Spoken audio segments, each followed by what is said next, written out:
All right. Well, my name is Phil Flood. I'm the Legislative Liaison and Regional Representative for the South Florida Water Management District.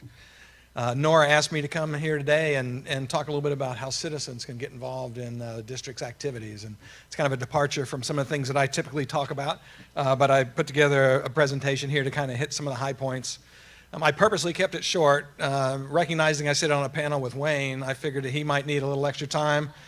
But surprise, wow. Well done today, Wayne. Yeah. Well, let me start by just kind of reminding some of y'all kind of who the Water Management District is and some of the things that we do. So we're one of 5 water management districts in the state, and we represent the area that covers from Orlando all the way down to the Keys. It's the Kissimmee River, Lake Okeechobee, the Caloosahatchee, St. Lucie, and the Everglades watersheds. And we serve about 8 million people in South Florida, and we take on regional issues and regional responsibilities, and one of the key ones is flood control. We manage one of the world's largest flood control systems. Not much over here on the West Coast, but throughout the rest of our district, we got an extensive system of canals and water control structures. We're also very involved in water quality. DEP is the state agency responsible for water quality, but our focus is largely on South Florida, the Everglades in particular. And so that's where much of our work is, although we try to incorporate water quality in all the projects that we do. Water supply is a big part of what we do, try to make sure that we're going to have enough water for not just agriculture, commercial, and residential uses, but also for the environment. So we get involved in regulating the uses of our water. And then, of course, natural systems restoration.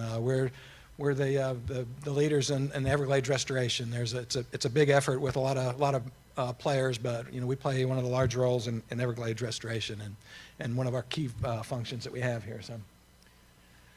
So how can y'all get involved in some of the mechanisms that are out there in place? One of the things that we do is we have a couple of regulatory programs that directly affect us over here on the West Coast as well as throughout the whole area over here.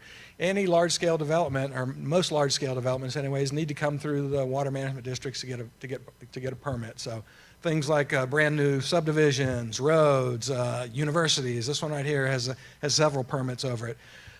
We also issue permits for consumptive use permitting. Somebody, a business or a utility needs water. We will work with them and make sure that we're not going to be adversely affecting the state's water supply. That's our water, the state's water, and so we're going to work with them and ensure that they only get the amount that they need from the right sources. And if there's not enough water there, then they're just not going to get what they asked for. So, but you can monitor those. You can get involved and see these projects over here. We have an e-permitting system. It's pretty transparent. So the way it works is a developer or local government or somebody comes in for a permit. That application gets posted out on our webpage so that everybody can look at it and everybody can see it. Our comments, how we respond back to them, what we think about the permit, what additional information we want to see gets posted out there. You get to see all the correspondence pretty much is going back and forth. And you, the public, have an opportunity to chime in as well. It gives you the opportunity to write into us and tell us what you think about the permit and what you like to see in it. And so you can monitor everything from the convenience of your home if you like. You can actually log on and sign up, and you'll get notices every time a permit is going to be issued out there. Now I gotta warn you, we're not the ones that decide what the land use is. That's a decision of local governments. We get beat up all the time. Why did you allow that Walmart there? Why did you allow so many homes out there? Well, that's up to the local government's responsibilities to determining that. But we're going to review the permits and make sure that they meet the rules, the state rules, and our requirements. And if they do, then they get a permit. So there's an opportunity for y'all to see what's going on out there and speak up. And then if you're not happy with the permit, you can always then go through the appeals process and ask for a hearing and challenge the issue the permit. So.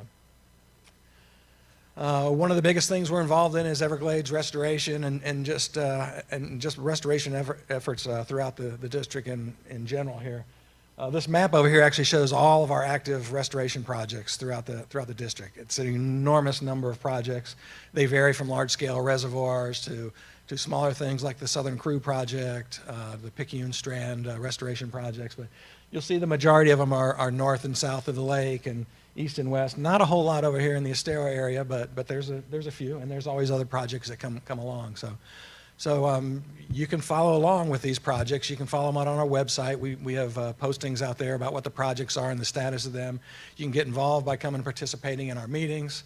We have workshops for every one of these. Earlier this week, a couple days ago, we had a workshop on the C43 C43 Reservoir Water Quality Feasibility Study, where we're looking at developing a water quality component for the C43. So we've been holding a series of public workshops, and we scatter them around within the area.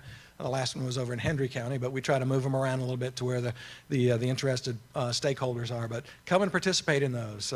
Take a look at the final reports when they're done. Give us some feedback. That's how we get good projects, is when we have public involvement, stakeholder participation. And so I totally encourage y'all to see what we got going on and review this and provide feedback on. And then probably most important is talk to our governing board. We have 9 board members that were appointed by the governor, and they set the policy, they set the priorities, they decide where the funding is going to go for which projects, and what of our priorities is going to be for each and every year. And they really want to hear from you.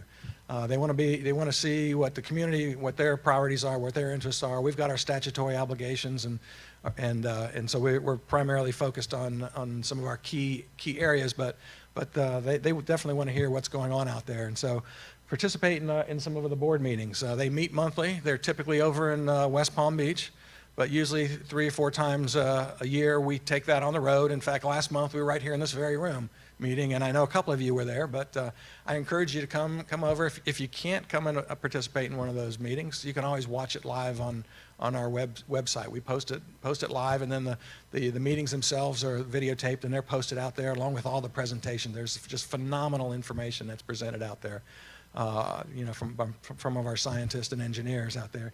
And then we also have more of a citizens advisory committee over here. It's called RAC, the Water Resource Accountability and Collaboration, and it's a group of stakeholders that have been selected to come in, and they meet probably quarterly, and they talk about various issues and get to see projects and studies before they go to our governing board. And so they're kind of our sounding board, and so we get a lot of feedback from them, and the public is invited to come and participate at those meetings as well. And so again, if you can't make it to one of those, you can always watch them and see some of the information that's going on out there. So but most importantly, just stay engaged. Follow us on social media. We've got a number of sign-ups on our webpage over there, where you can get press releases, you can get updates on projects that can come your way. Just kind of participate in the process, and by all means, share your views. Talk with us. Send us text, send us emails.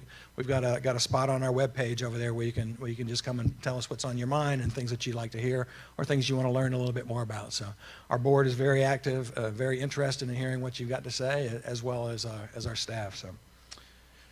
And that's pretty much all that I had. So as I said, I really wanted to keep it short. But I did want to close with one of my favorite pictures of all right here. This is part of the Kissimmee River restoration. You can see a restored section of the river doing exactly what it was intended to do. It's during flood season, and the floodplain is full of water. They're storing that water north of the lake, cleaning that water. So, and with that, we'll take some questions, I guess. I'm sorry. Yes.